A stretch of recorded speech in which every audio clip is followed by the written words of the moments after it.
Uh-oh, you were not. Yeah, I Okay. just needed to fix the recording.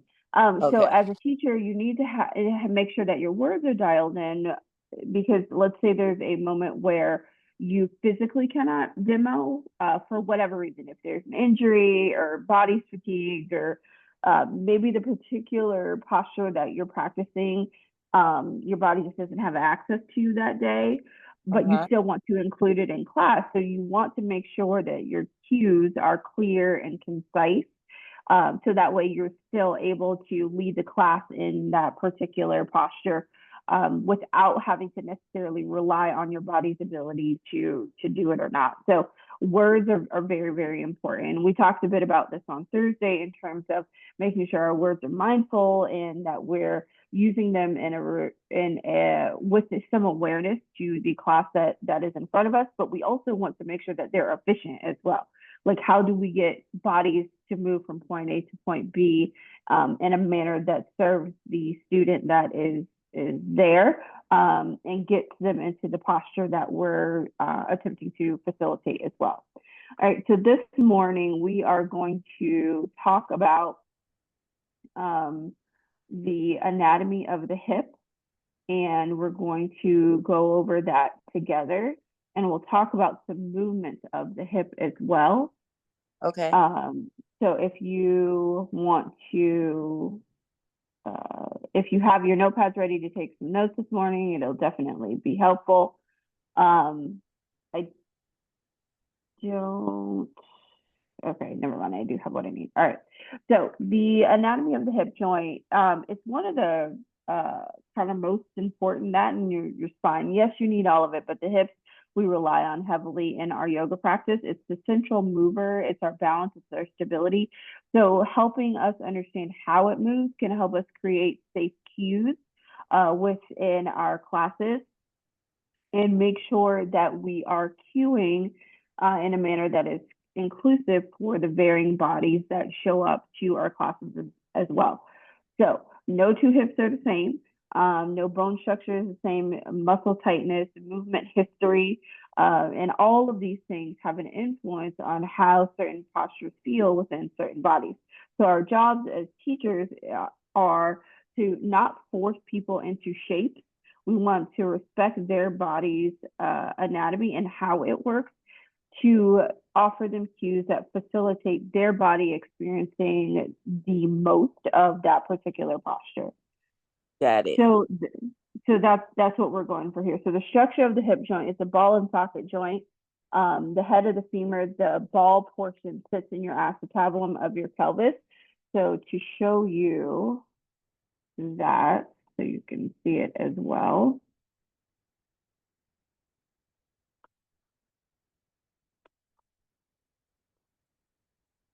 All right, so it's a ball and socket joint. So this here, within here, is your acetabulum. So your femur sits inside of there.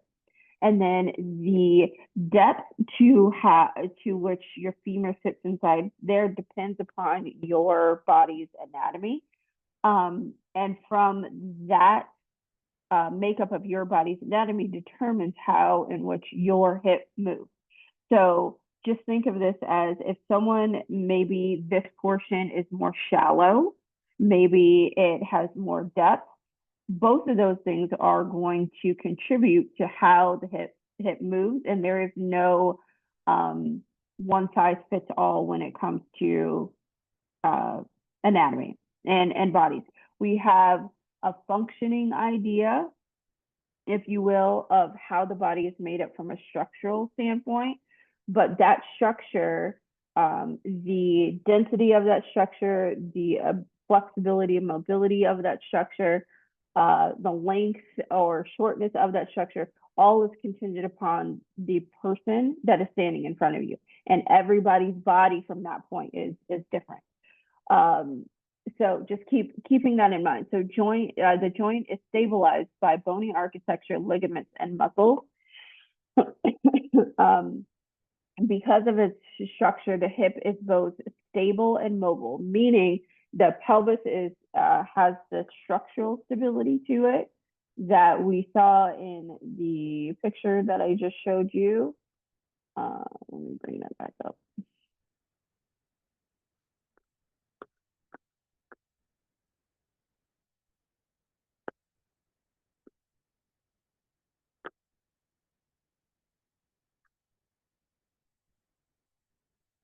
So within the picture that I just showed you, you can see that not only is it sturdy and it's building, it's structurally sound, but that mobility is the movement that that ball and socket allows for within the hip. Okay. All right. And that mobility then depends on your lifestyle factors from that point. The mobility and the flexibility is kind of contingent upon lifestyle factors and structurally how that person is made up. So the ball and socket movement within the pelvis, that is where we get into how students move through hip openers in class, what that relationship is to the pelvis and the movement within the body. So the muscles of the hip are your hip flexors, your iliopsoas, rectus femoris, your sartorius. The function of your hip flexors is to lift the thigh toward the torso. So example, your transition in sun salutation, when you step the foot forward, you're now lifting your foot towards your torso, the step towards the front of the mat. There's hip extensors, which are your gluteus maximus, your hamstrings. The function moves the thigh back. So think of the leg scooping back behind you. Your glute helps create that lift. It's also the same step back motion and Warrior 3 that's created where we're lifting the leg up towards the ceiling. Your glute plays a role in that lift. Your hip abductors, your gluteus medius and your gluteus minimus. So abductors are to take something away. Adduction is to bring it toward the midline. We'll look at an additional diagram to that as well. Your tensor fasciae latae, that is your IT band. So the function there is to move the leg away from the midline so they stabilize and aid in stabilization of the pelvis. So think of your standing balancing posture. Your hip abductors, so the inner line to bring the inner line, the muscles groups. Your gracilis muscle draws the legs together and stabilizes in symmetrical poses. So where both sides of the body are doing something, so Baddha Konasana, it's trying to balance your pelvis and stabilize both sides of the body at the same time. The rotators, your femoris, and the function there are to turn the hip inward and outward. So think whether you are in lotus or you are in a seated twist, that is your quadratus femoris, aid in internal and external rotation. So like in lotus, the hips have to rotate out in order for you to cross your feet for that seated position. The same thing if you're sitting, as the kids say, crisscross applesauce, it's that same thing. Those are the functions that help you rotate the hips to sit in that particular posture. So then the planes of movement, they can move in a couple different directions. So you have flexion and extension, adduction and abduction. So one, adduction is addition, you're bringing it to the midline. Abduction means you take it away from the midline of the body. So internal rotation and external rotation. All right, let's look at a few postures as we are back to our movement graph as we continue to talk through these functions that take place within the hip.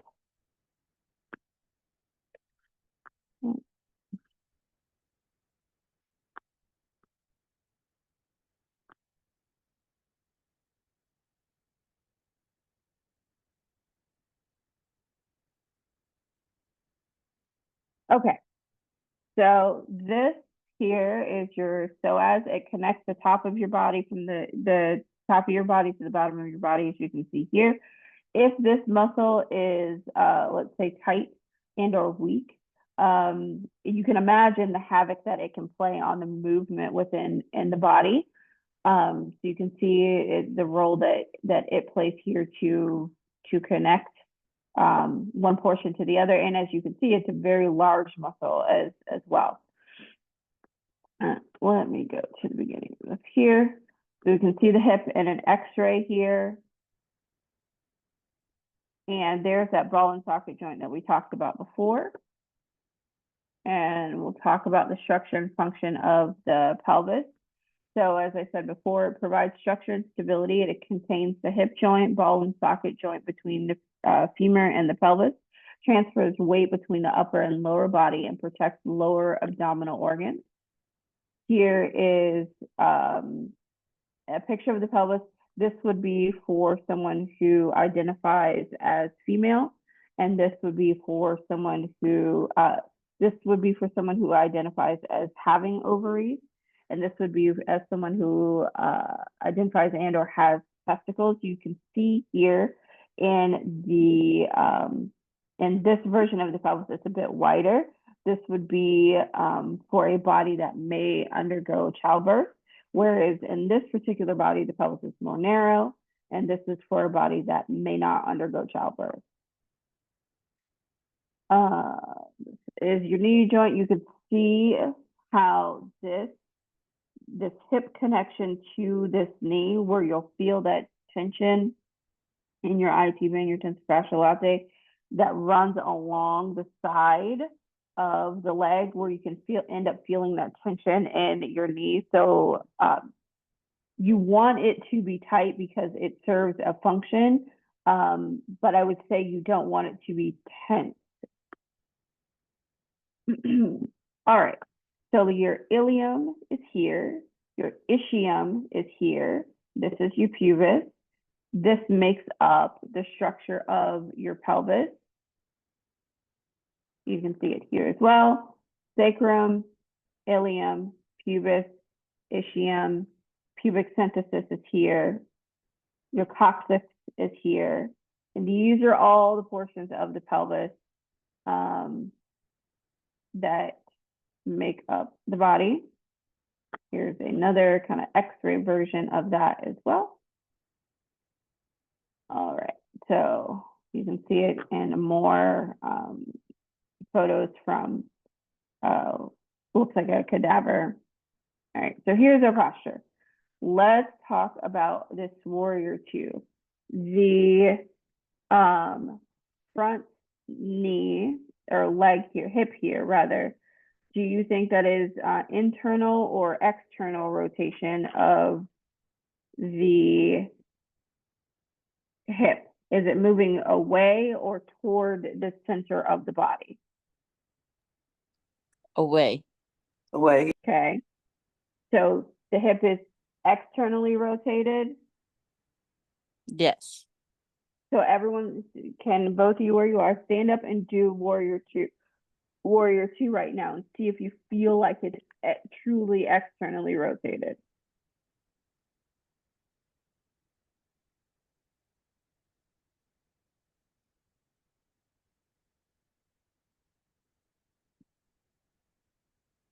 So if you're in warrior two right now, it's a little more both and.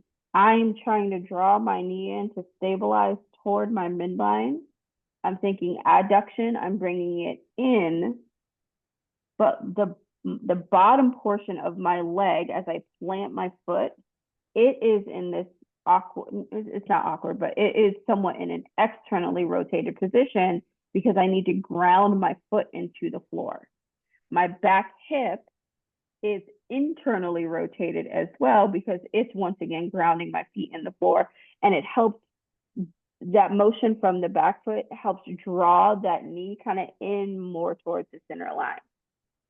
So if we were to compare it, external rotation would be more in a Janu Sirsasana, where the foot is in toward the inner thigh and you're seated on the floor. where it looks like you're in a figure 4 shape and the foot is pushed into that thigh. Now we're in that deep external rotation. Whereas in Warrior 2 in particular, I'm drawing the hips more back and in than I am in a complete external rotation. Does that make sense to everyone? Yes. Okay. All right. So let's keep on keeping on. So we'll talk muscles of the hip. We saw the psoas already. Your rectus femoris is here. Your sartorius is here. So the sartorius muscle, it's one of my my faves. It does this little thing called bring your heel in toward the midline of your body. And I know that sometimes in yoga classes we'll go, well, why is this posture important for our real life? Think of putting your shoes on where you need to bring your heel in so you can bend over and tie your shoes. Your sartorius muscle does that function for you. So if it wasn't working, how much of a hassle would it be to have to put your hands down there, pick your leg up, to put it in your lap, to tie your shoe? Having that muscle function properly is really handy. So some of the things that we're doing in class translate to our regular, many of the things that we do in class translate to our regular life, and just the basic functions that we need to move and be as people. We talked about hip flexors, and we talked about how our daily lives affect our anatomy. So if you are someone that sits all day long, what do you think your hip flexors are going to feel like? Do you think they will feel like they're that they're loose or tight, for lack of a better term? Probably tight. Exactly, they are. They're in this, and when you're seated, they're in this crunched kind of position. Whereas when you do a back bend, as you can see in the other picture here, it gives an opportunity for you to extend and create more space in the front of the body. This is one of the reasons why doing back bending is very important, because it opens the front portion of the body, because we spend a whole bunch of our time completely rounded forward, especially when we're sitting. So think we're driving, we're sitting at a desk all day doing what we're doing right now.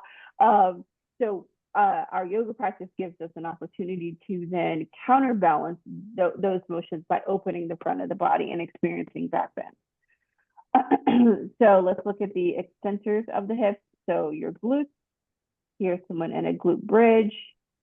And we talked about the muscles that make those up, your hamstrings as well. Glutes and hamstrings once again. Then your adductors.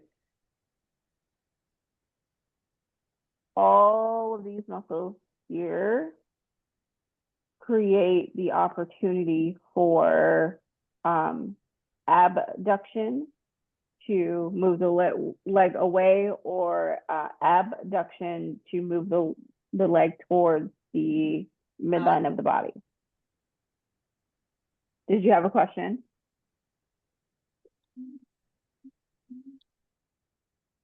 Okay, so then we have your glute minimus and your glute maximus. Glute minimus, so if you've ever been in table and you're asked to lift and lower your leg, and then the outside of your hip starts to burn or feel that tension, that's this muscle right here that is working. Tensor fasciae latae, we talked about that. That runs along the side here. It's here and it gets pretty cranky. Your iliotibial band is here. That is your IT band. I said tensor fasciae latae before, but that was incorrect. So it's your iliotibial band, so your IT band that runs right here. You want it to be tight in order for it to function properly, but you don't want it to be tense, if that makes sense, because sometimes that tension pulls on the side of your kneecap and that can cause discomfort. So we want to make sure that we're actively moving that. And then we have the deep six muscles, which are inside of, deep inside the hip. So your piriformis, which if that is inflamed, it can become really cranky, and it'll push on your, that SI nerve that runs through. Some people have a their nerve connection runs on the inside, right under the piriformis. So the piriformis is inflamed. It can cause that sciatic pain. Gluteus minimus, you can see all of the muscles here, those deep ones that make that up and aid in your hip functioning properly and moving properly. I just talked about this a moment ago. So crossing over or around the sciatic nerve can cause piriformis syndrome. That's what I was just referring to. If your piriformis is inflamed and gets pissed off, it can put pressure on that sciatic nerve, which that's when you start to feel, or when you can begin to feel the pain or kind of that lightning-ish feeling down your leg. Right. So let's keep going. So common issues that can happen with the hips are tight hip flexors from sitting, running, cycling. The way to counterbalance all of that forward motion would be to do back bends. Remember, we live the majority of our lives going in that forward perpetual motion. So we want to go back and counterbalance it by going the other way. SI joint strain, we talked about this just a moment ago. From asymmetrical force. So meaning that one side of the hip, let's say if it has a hip height or that right hip is higher than the left one is, or overuse on one side of the body and not balancing it with the other, it can put strain on that SI joint strain on one particular side of the body and just it can create overall discomfort. Labrum tears, that is within the hip if it gets not strained, but a tear or an impingement that can be really, really uncomfortable. So that makes that external rotation that happens in lotus posture where we're turning the knees out, or when we're coming into pigeon as well, that deep external rotation. If there's a labrum tear, it can cause quite a bit of pain. Not necessarily the clicking and popping in the hip that can happen. That can be something completely different, and may not be related to a labrum tear at all, but just know that that is something that can happen. Piriformis syndrome, that sciatic nerve inflammation from muscle tension, where the piriformis once again is inflamed, so it's putting pressure on your sciatic nerve. As teachers, we want to make sure that we're always offering modifications and never assume that deeper equals better. There may be, and most of the time, I would say 99.9% of the time, there is a reason that the body gives a hard stop for something. The body does not give you those signals unless there is something specific that is going on. So if you're getting a signal that is clear and this is pain, that is the body's signal to tell you to knock that off. There can be a heated sensation within the body that the muscle is working. That's one thing. Down. But if it's actual pain within the body, then that is something that we want to make sure that we are making sure we're aware of that particular signal that the body is giving. In addition to offering modifications, give people props where they can use them and show them how to use them. We don't want to just hand someone a block, for instance, and assume that they know what to do with it for this particular posture. Most of the time we're attempting to bring the floor to them, which makes performing the particular posture that we're working on easier. So show them how to use that prop that you handed them. Don't just go, oh, well, here's a block and walk away and leave them to their devices to work it out. The other thing that we can work on too when it comes to the anatomy is those subtle cues, those energetic cues that give people, those energetic cues that offer students more space within their body. So if you're working on external rotation in the hips, so think lotus, think pigeon, draw their attention to the hip first. Now you know they are mentally engaged in the activity. then offer them an opportunity to create the physical movement within the body. This allows them to execute the posture with more awareness, as opposed to it just being, I asked you to make this shape, so make this shape. All right.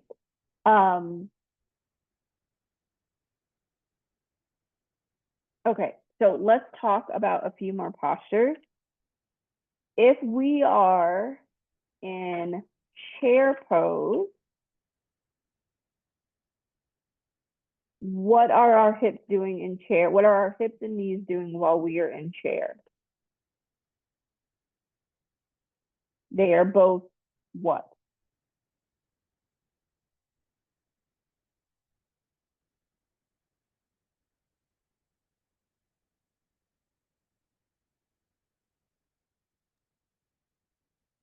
In chair pose, they're sinking down.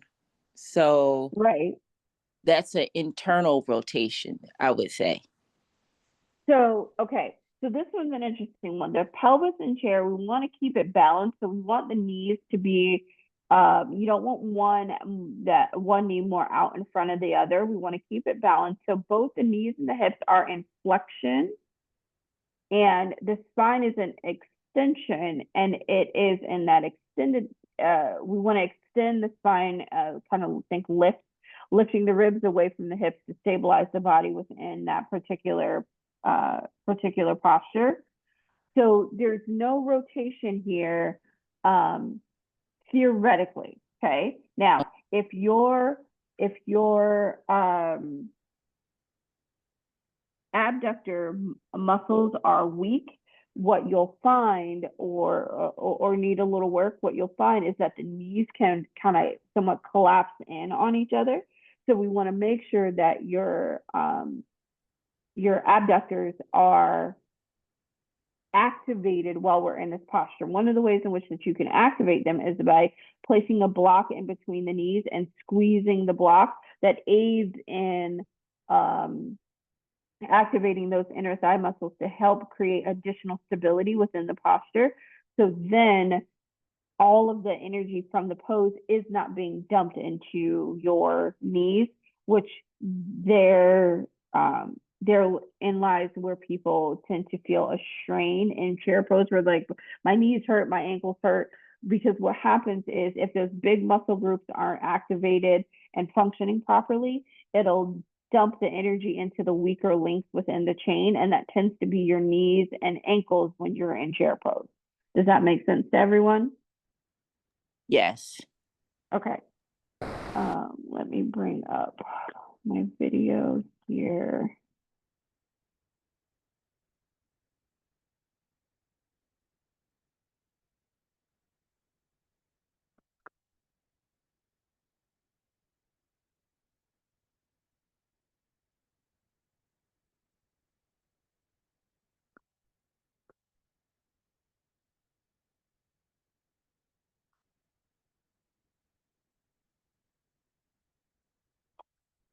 All right.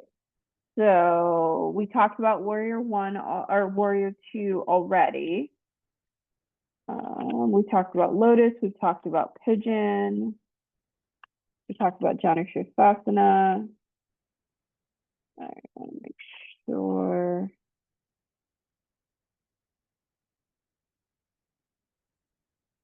I covered the ones I wanted to go over with you all. Okay, those are the ones that I wanted to go over. Any questions regarding the anatomy of the hip? No. Okay, let's keep going forward. Let me find.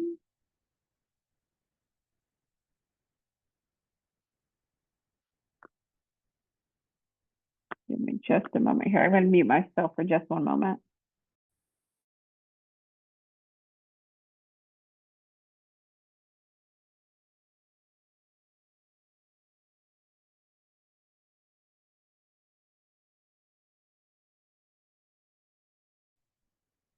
All right.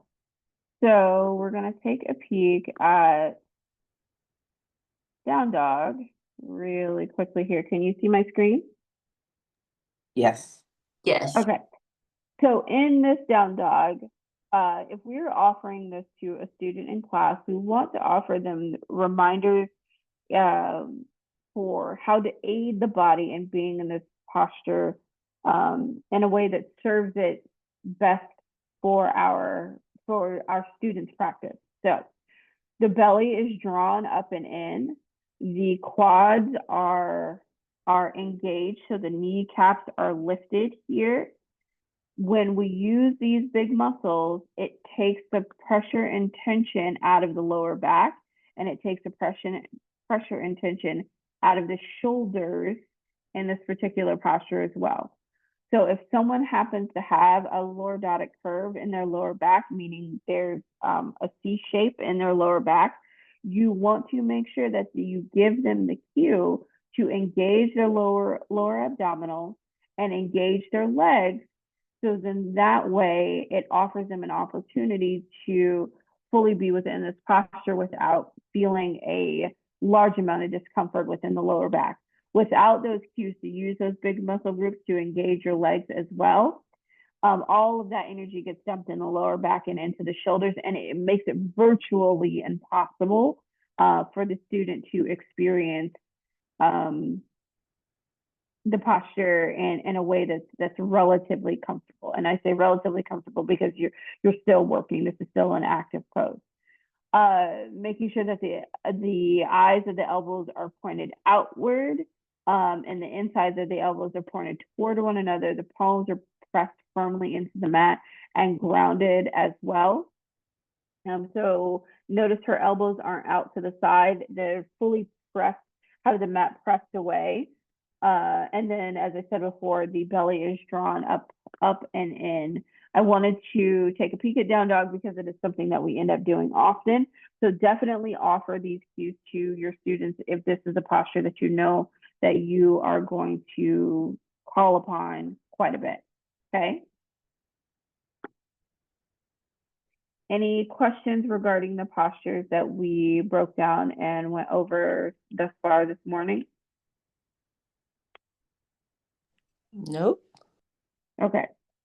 All right, we're clicking right along here. Let's talk now about the anatomy of the spine.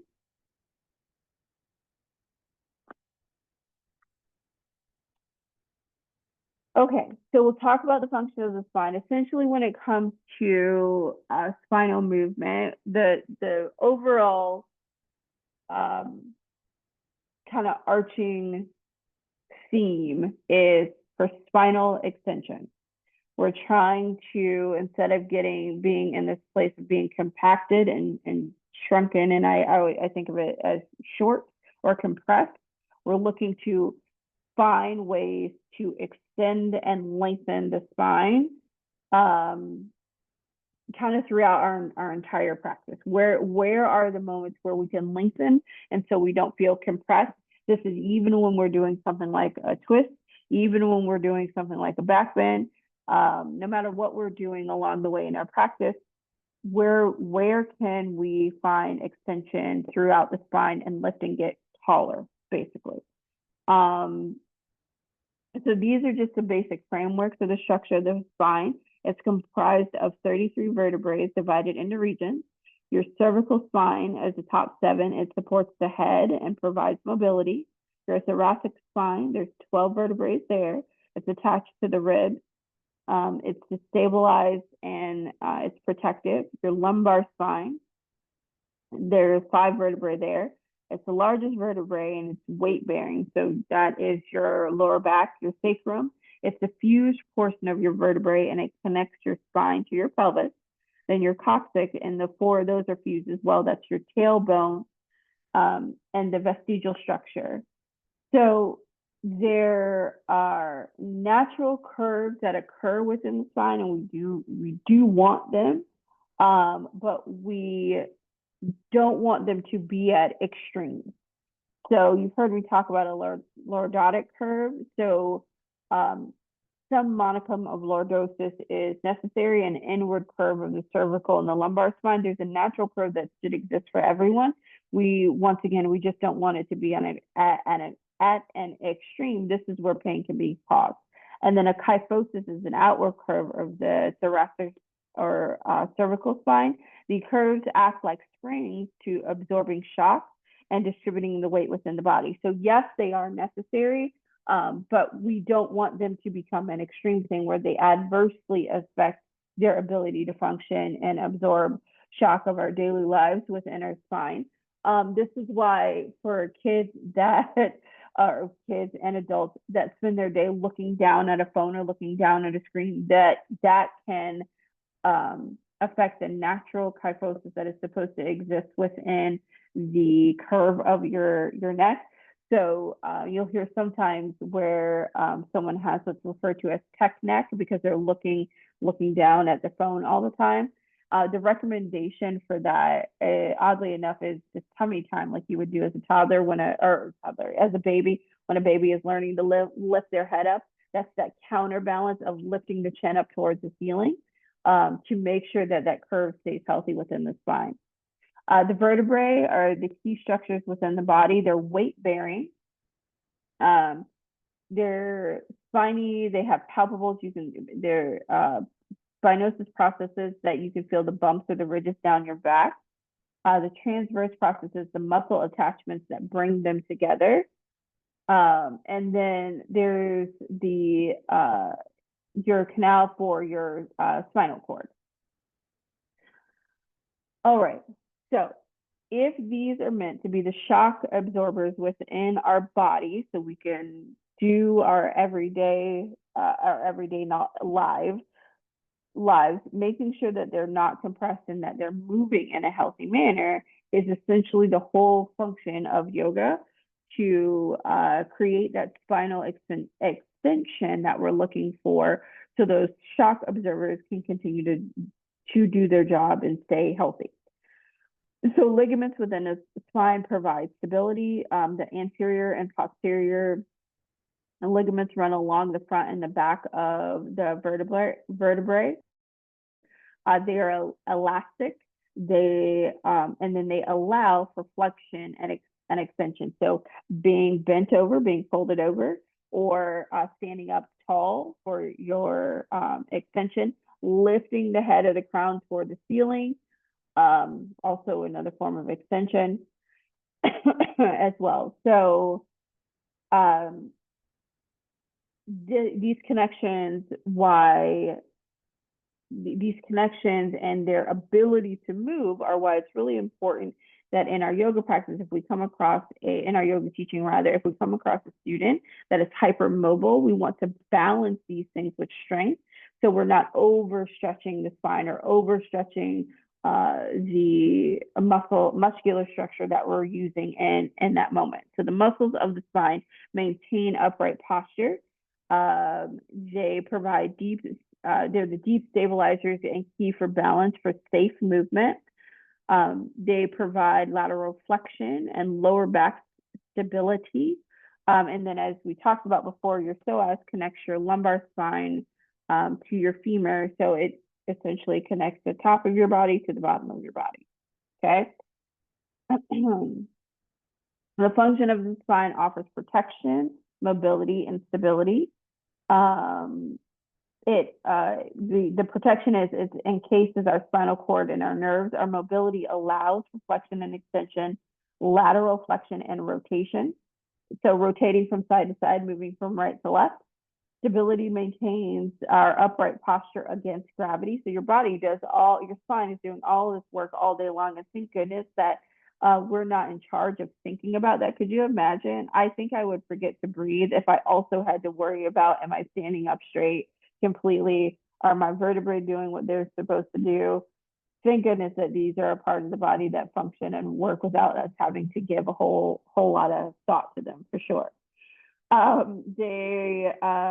already talked about that, connect the lower body to the upper body.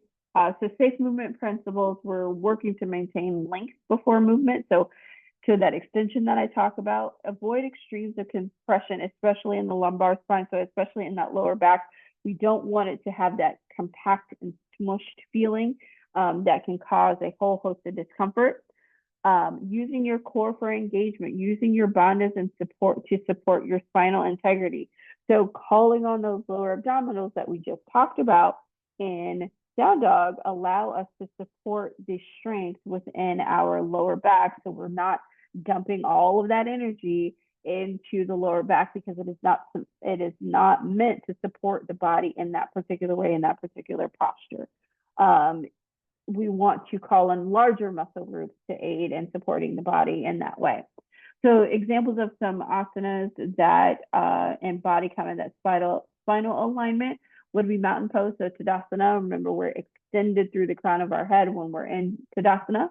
Forward fold, hinging at the hips and lengthening the spine. So we're not doing the forward fold where we're crunched in and our chest is caved in. We're folding forward where we're extending through the chest and the crown of the head is now moving towards the floor. Twist would move toward a rotation of our thoracic spine, not the lumbar spine. So our lower back is not where we're twisting from. The mid back is where we want to create we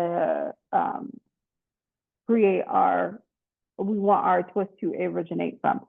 Lower back is stabilized in that motion. It is still moving, but it is not where in which we our twisted movements are originate from. There you go. So common misalignments that we want to be aware of is hyperextension of the lumbar and back bend. So dumping all of that, not using the large muscle groups in order to achieve that back bend, and putting it all in the lumbar spine can be really taxing. So you want to make sure you're engaging your glutes as well if you're doing a back bend, and using your legs to aid in that spinal movement, as opposed to asking your lower back to do it. Then collapsing in the cervical spine and headstand. If you are in forearm stand, let's say it should be on your forearms, and your head should not have contact with the ground. But if you're putting your head on the ground, then collapsing into your cervical spine, which is not very comfortable, and we want to avoid as well. And then over twisting in the lumbar spine instead of using the thoracic spine.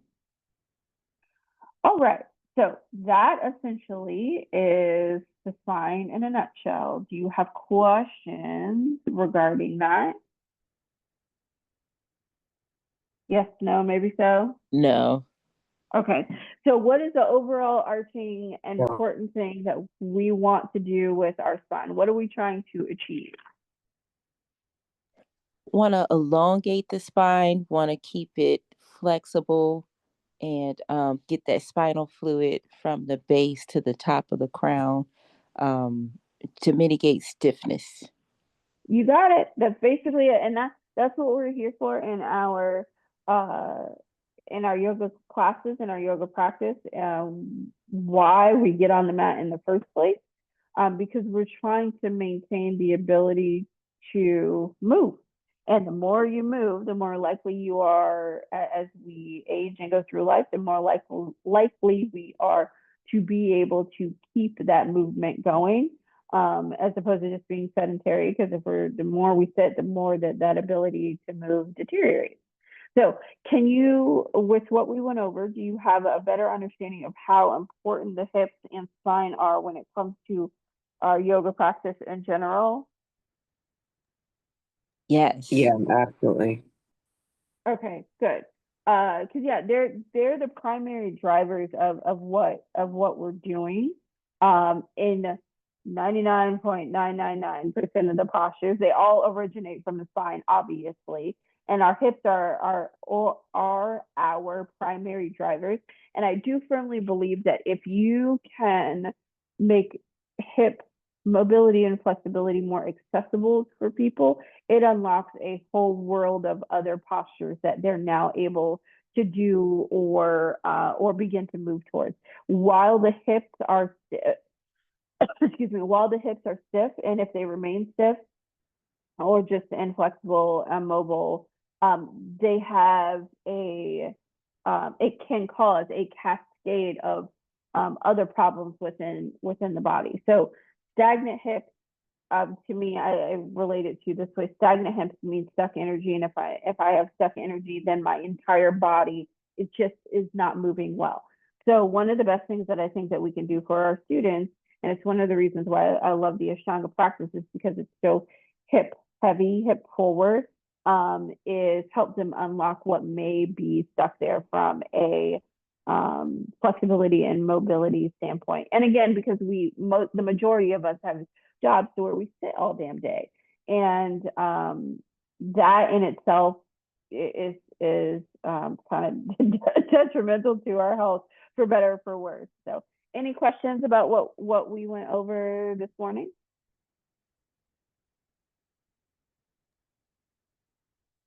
What when you were doing the hip, um is that anywhere like your diagrams and everything?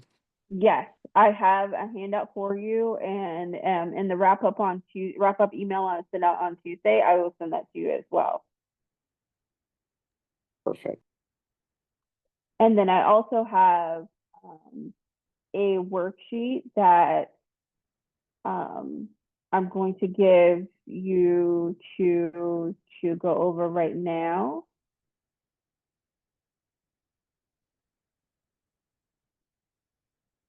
So you can kind of work on it a bit while it's fresh in your mind. And you can use your resources to go over it and fill in the answers. And then before we jump into the worksheet, I want to give you all a break because I've been talking at you for exactly an hour now. So, excuse me. So let's take a quick 10-minute break. And then when we come back, we'll jump into this worksheet, okay? Sounds like a plan. All righty, we'll be What back time are we shortly. coming back? Sorry, I had to step I'm away. sorry, at 11 Eastern Standard Time. Oh, okay.